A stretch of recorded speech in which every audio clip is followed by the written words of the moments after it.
Many thanks for staying tuned. It's still the conversation here on Lagos Television, and today we're taking a look at the life and times of late Pa Adebanjo. Of course, he was born in Ijebu, Ogun State, in 1943. I hope I'm correct. He was born in 1928, and of course he died on February 14th, 2025 at the ripe age of 96.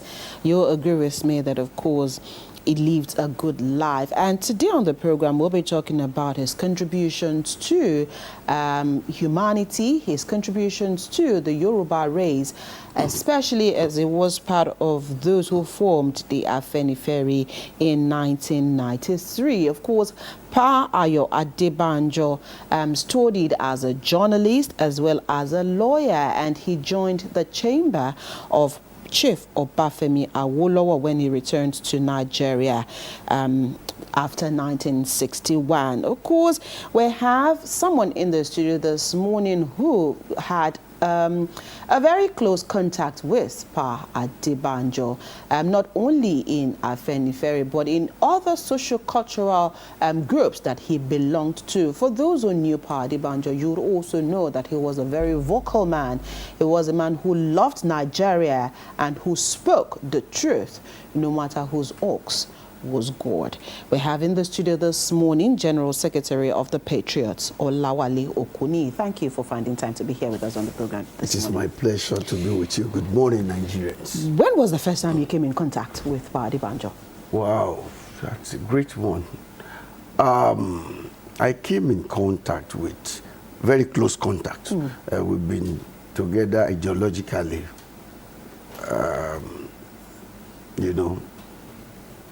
interacting, but close contact was during Nadeku era. That was, I think, 1993, after the annulment of the June 12th presidential election, won by Chief M.K. Abiola. And the struggle brought us together. They were older than us. We were younger at that time.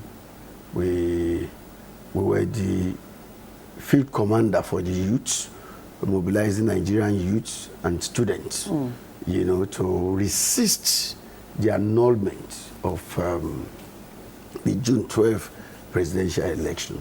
And so we came together severally on the theater of struggle, the field of protest, especially, I think in 93 or 94, when we stormed Yaba together. And that was the first time I saw him in action. And then the military, I think it was under Abacha, then Babangida stepped aside and wanted to shoot, and Chief Ganifayemi was there, Chief Ibrahim Adesonya was there, Madam Kofo Bokno Akirili was there in 1993-94, and then the military came, they wanted to shoot, and we resisted them. The late Kudirat Abiola later joined us at a point. I think Yaba joined us to speak to the teaming supporters of the struggle. So we met, it was in 1993-94. That you had a close contact. Very close contact on the theater. It was not personal, we were always meeting and at the field of struggle, mass protest, etc. So that was when we actually had close contact with him. When you met with Pa Adebanjo, although you had heard about him, you had met several times, but after that personal contact with him, what struck you about Pa Adebanjo that made you realize that, okay, it looks like I can work with such a man in the struggle for a better Nigeria, even after, issues after the annulment of the June 12 election?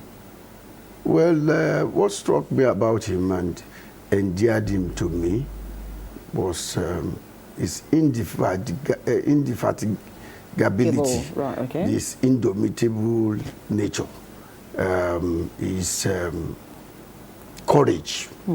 It was Howard that said, one of you, that it's not life that matters, but the amount of courage you bring into it. I find Chief Ayo Adebanjo as very courageous politically. Okay. Since the impression of 1993 struggle never left me.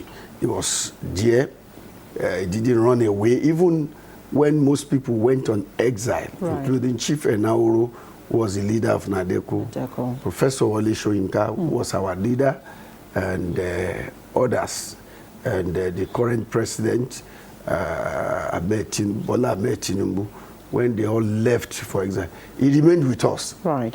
We were here mobilizing and organizing the people on daily basis, resisting the, and he was here with us, ever ready to participate in our struggle. So that struck me as very courageous politically. He never left. With all the risk and danger, he never left Nigeria. He was here with us. So we were field commander. We were always bringing the students and together to be, you know, the youths are always very proactive, very ready. Right. You know, but he was also there with us. So it struck me that he was courageous, very courageous and vocal. He never left the shores of this country for exile. He was with us throughout. Right. I mean, and that to me was very impressive. Very impressive. Three things a couple of people have also described Pa Adebanjo to be. They said he was one who was committed to fighting for the truth. He was committed to equity and justice. For you, these three ideals or these three ideologies, how much did they mean to late Pa Adebanjo? So much. He was quite very, you know, he so much cherished what you call truth. And when you see him in the field, he always wanted to say the truth. Okay. And he would never keep short or keep quiet in the face of untruth. So he was always there, speaking, you know, addressing the matter the way it was. And for us, that was inspiration. Right. And he was also speaking to the injustice in the country, the imbalance of the country in terms of the structure, you know, and equity, for equity and fairness for all Nigerians. He wanted a Nigeria that works for all. And so he fought doggedly for that. I remember that Chief Ayo Adebanjo, apart from NADECO, was also with us in PRONACO, Pro-National Conference Organization. He was one of the inspiration that encouraged Chief Tony Enauro to continue, because Chief Tony Enauro at that time was the chairman of the People's National Conference, initiated by the Pro-National Conference Organization.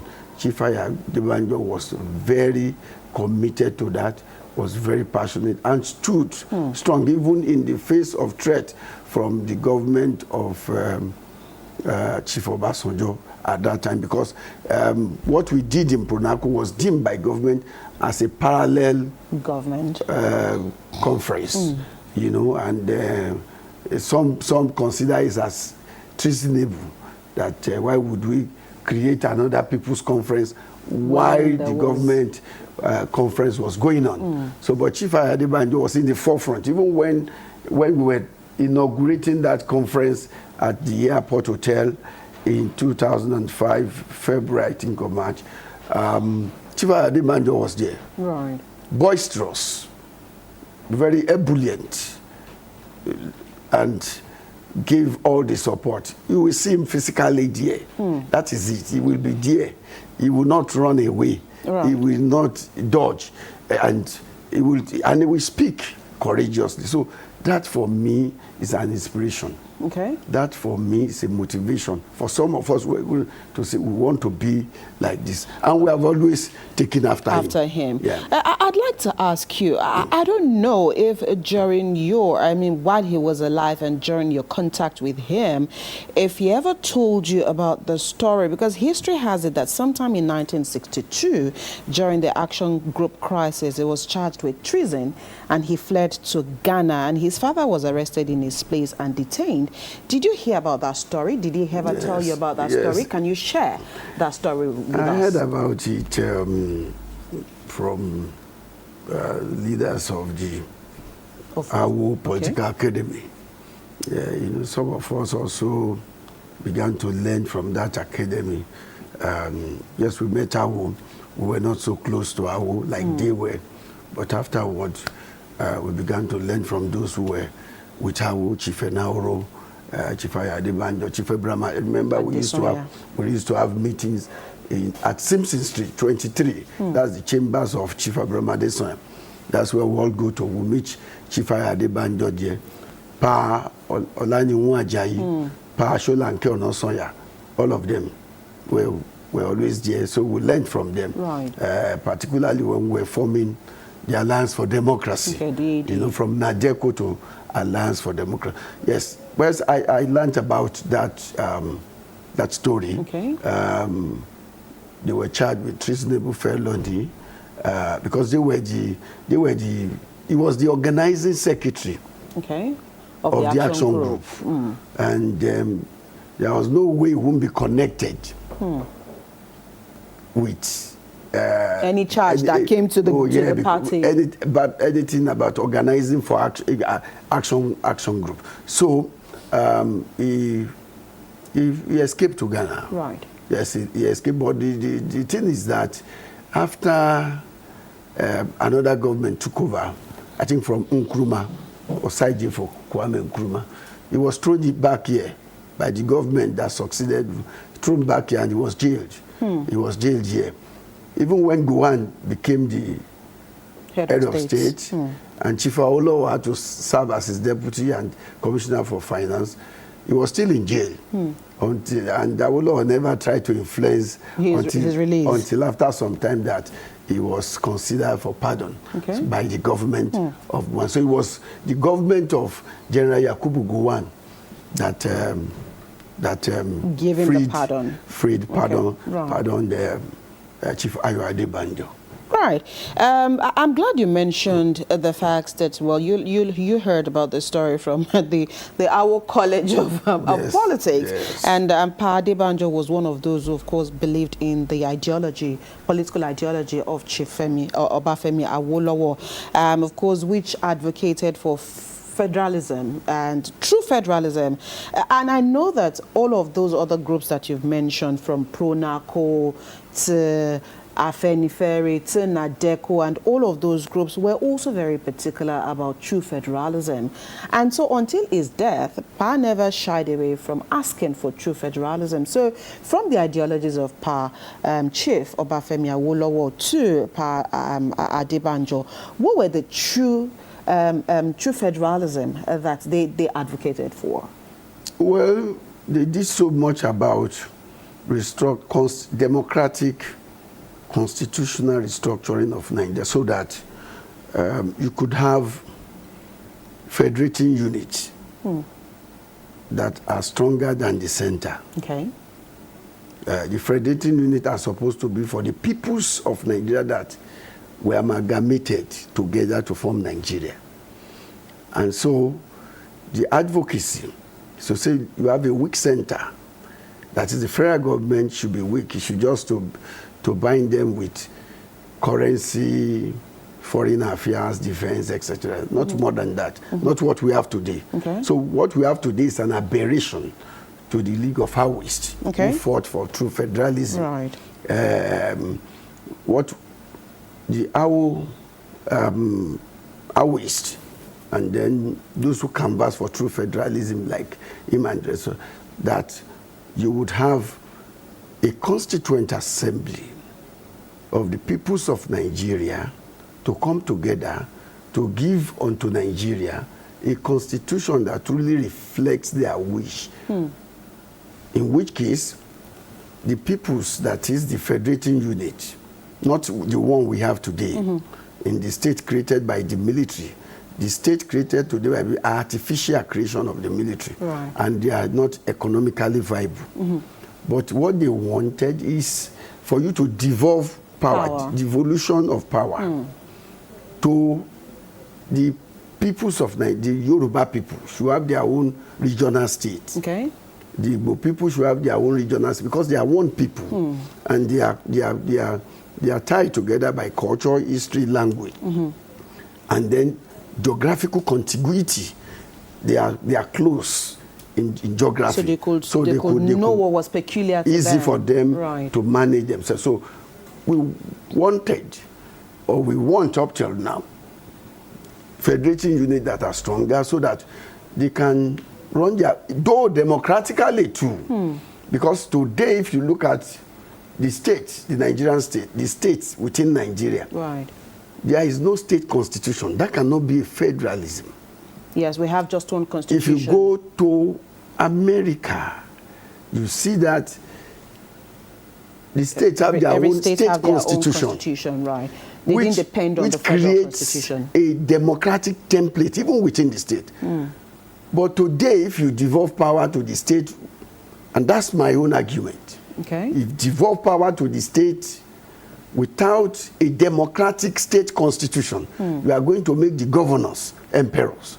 We are going to make them dictators, and it's going to be worse in the state. Therefore, what we advocated, particularly in the Patriots, because Chief Adebanjo was a founding pillar of Patriots. They came together with Chief Rotimi Williams, Professor Ben Nwabweze, Chief Olani Nwajaya, Brahma Desoya, Chief Richard Akindede, General Kewa Chukwu, and so on and so forth. To form the Patriots. To form the Patriots of eminent leaders of thought who could intervene periodically in the Nigerian question. So what we wanted is the states that are democratic in nature,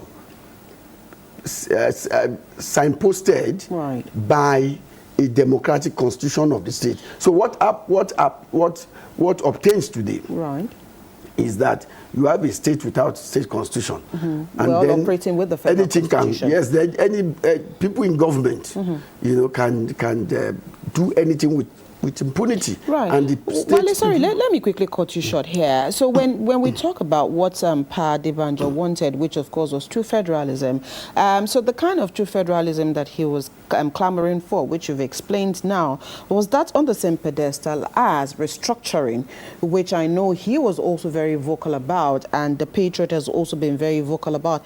Are they the same when you talk about true federalism and restructuring? Are they the same? Democratic constitutional restructuring will lead you to true federalism in Nigeria. In the Nigerian case. In the Nigerian case? In the Nigerian case, is one before the other. So which comes first? Restructuring. So you must restructure?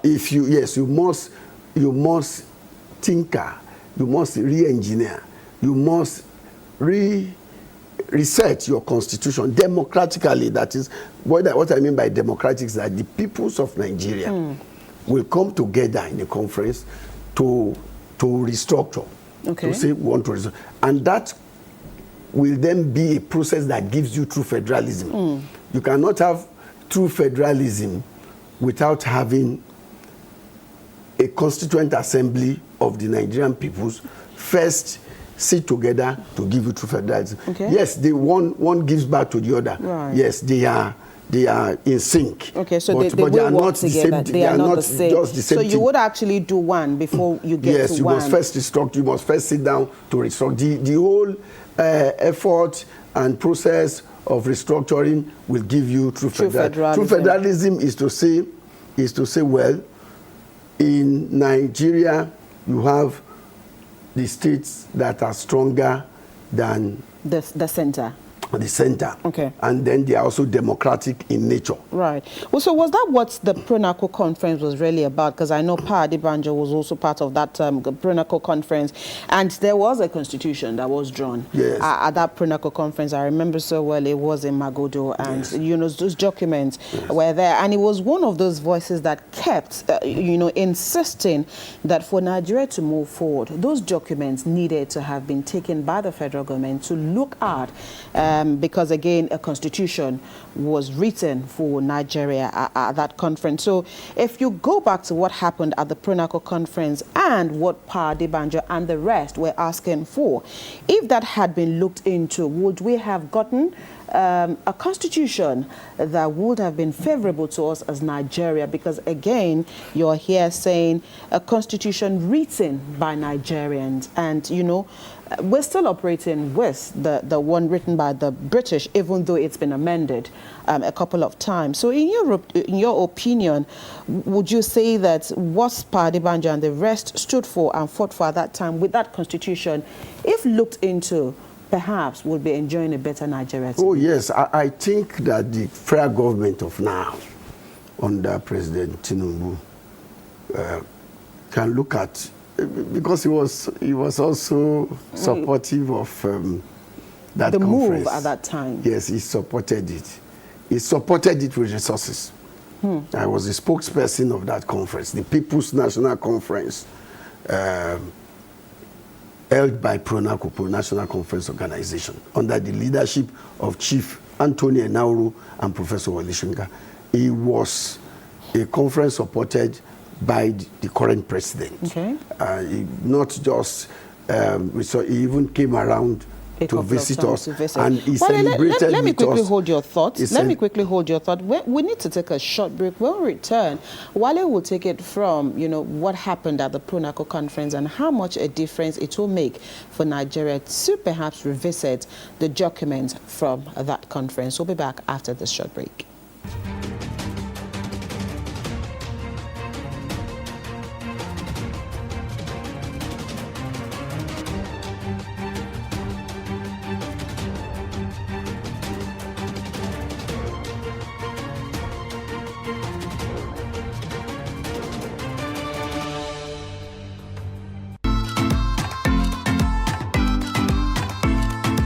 It's still the conversation here on Lagos Television. Of course, we're still on the life and times of late Pa Adebanjo. Before we took that break, Wale was, you know, explaining the role that PRONACO document, if harnessed or if picked up by the government, can have a positive impact on Nigeria. So you'd like to conclude your thoughts on that? The constitution produced by the People's National Conference, headed by Chief Tony Enauru in 2005 and later presented in 2007 at the Sheraton, would have done great good for the country if government has looked at that. But successive government have decided to ignore because of their personal interest, and that's why the country is like this, because that conference was very profound, and it would have shaped a lot of things, particularly the economy of Nigeria. And today you should be talking about mass prosperity. Okay. But unfortunately, it was not looked at because it was thorough job. There was a 29-point resolution of the conference. If you go and look at it, Chief Adebanjo played very crucial role. And even General Buhari visited that conference and made promises at that conference that he was going to implement the resolution of that conference.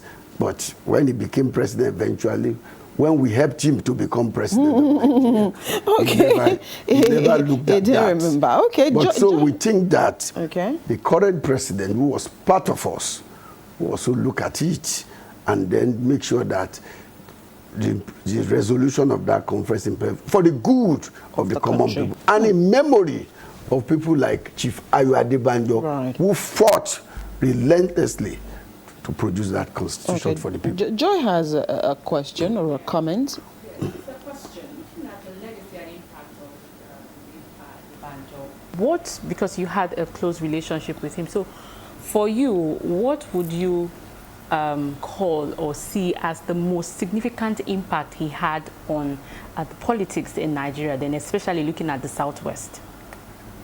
Well, the most significant impact was his commitment to the principle of true federalism and Awoism. When you talk of Awoism, you are talking of what they call democratic socialism, which is an ideological term. And he stood very fervent and committed to the last to that principle. He never wavered under any circumstance. He was committed to true federalism. Anywhere you ask him to see, we speak boisterously and powerfully and convincingly, logically, that if you do this, if you restructure Nigeria, call the people of Nigeria. And he was so authoritative. That is, he knew what he was talking about. I've had cause to debate with him at times, and they will yield at times because there are more new ideas. Some of us also went for research. And when you debate with him, and then he sees that you have point, yes, they concur.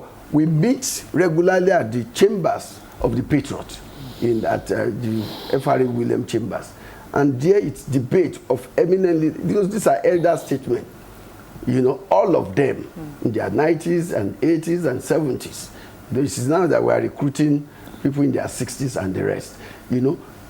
He was very consistent about restructuring of Nigeria to true federalism.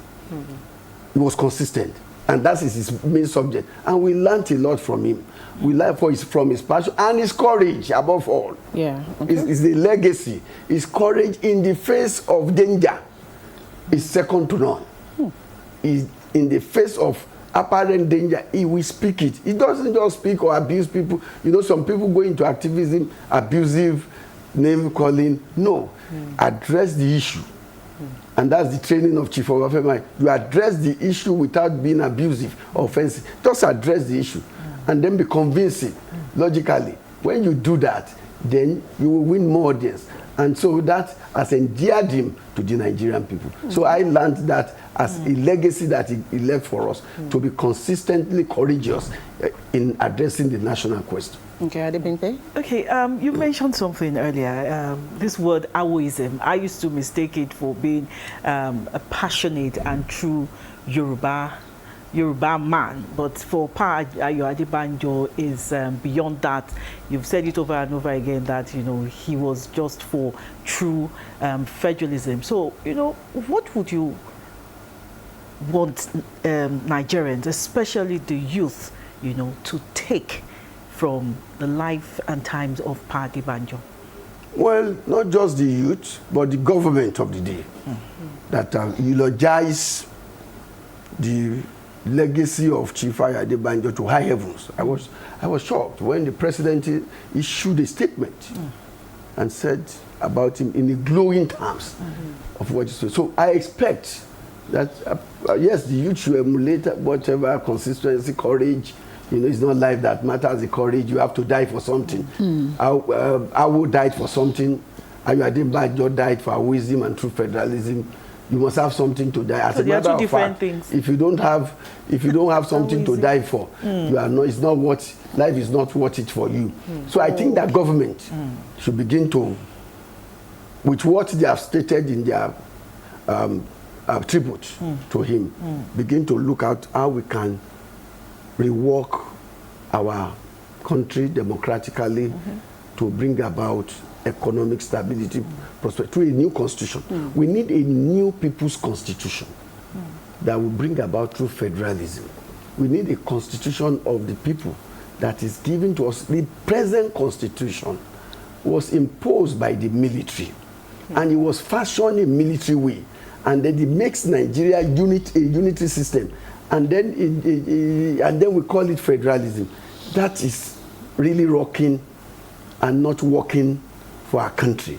So what we need to do now in getting to true federalism is for government to work on a bill We, the Patriots, we are going to do a bill, though. We have started an advocacy process, a bill to the National Assembly to convoke or convene a national constitutional conference. Not this, not constitutional reform that they are doing, or constitutional review by the National Assembly, because the National Assembly itself does not have power to give the people a constitution. New constitution. It is the people in their various constituency that gives a country a constitution. No arm of government has the right, has the authority to give a nation a constitution. So it is the people, because government people are agents of the people.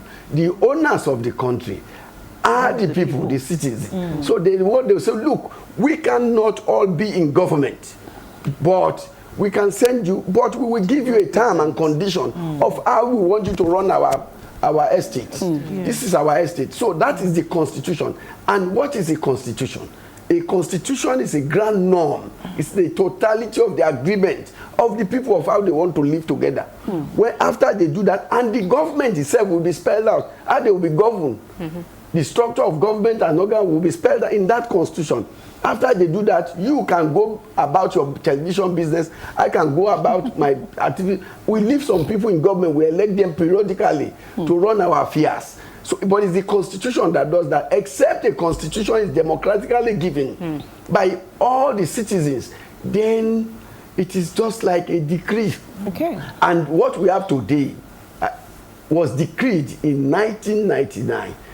As Decree 24 of 1999, it is not a constitution. We are still patching it, reviewing it. We need to go and do fundamental restructuring of that constitution and give ourselves a truly people's constitution owned by the Nigerian people. Okay, Wale, before we allow you go this morning, I mean, you're here talking glowingly about Pa Adebanjo, and I remember that when we started this conversation, you met Pa Adebanjo when you were much younger. Yes. And he mentored your generation. Yes. Is your generation mentoring this generation? Oh yes, our own generation. Are you also bringing people on board who can perhaps also say as much about you when you've gone like you've done to Pa Adebanjo today? Yeah, we're trying our best to recruit and mentor new ones. Yes. We've done so much. Yeah, you're not sounding so confident about it. We have done so much. But you know, the economic situation and government interference with money politics. What you have to do is prepender politics in political science. That's what you have to do. It's really neutralizing and affecting our recruitment. You know, people are under very strenuous situation, and then the survivor.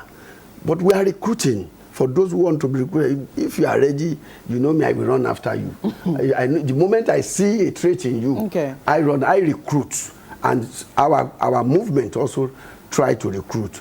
But Chief Adebanjo and co too, they've done that. Chief Enaoro, for instance, mentored me in so many, even in journalism, in activism, in politics. You know, there are several. You can find Chief Adebanjo as a politician because they started AD. He was in action group as he even started action. He came from the Zikis movement. He was into action group to join AWO. Right. From Zikis, let me give you that because you need that. The people need to know that he was first in the Zikis movement. Before he was not with AWO. Into the AWO Yes, movement. He's crossed with people like Chief Enauro to AWO, and he became one of the youth leaders, action group youth. The first thing he told me when he said we were the AG youths. Then he later became the organizing, after he proved himself organizing secretary of the party. And then later he became one of the founders of AG in 98. That was the party that won Lagos. They founded, and he became the national deputy chairman. He practically gave the ticket to most governors of Southwest at that time. And then later, you know, Pronaco, etc. So they recruited us with their work. Right. We also expect that people will see our work and follow us. Okay. But when they are not following, we'll go after them. You'll go after them. All right, we'll have to leave this conversation here this morning. Thank you so much, Olawale Okuniyi, General Secretary of the Patriots, for finding time to be with us here on the program today. We appreciate your thoughts. It's my pleasure to be with you again. All right, we've been speaking with Olawale this morning, and he's taking us through the life and times of late Pa Adebanjo. And we do hope, like I remember the governor of Lagos State said when he went on a visit to the family, that the memory of Pa Adebanjo will be immortalized. Perhaps the best way to immortalize him will be to take a look at some of the things Wale has suggested on the program this morning. We'll take a quick break. When the program returns, it will be the turn of Joy and Adebanjo to take you through their conversation.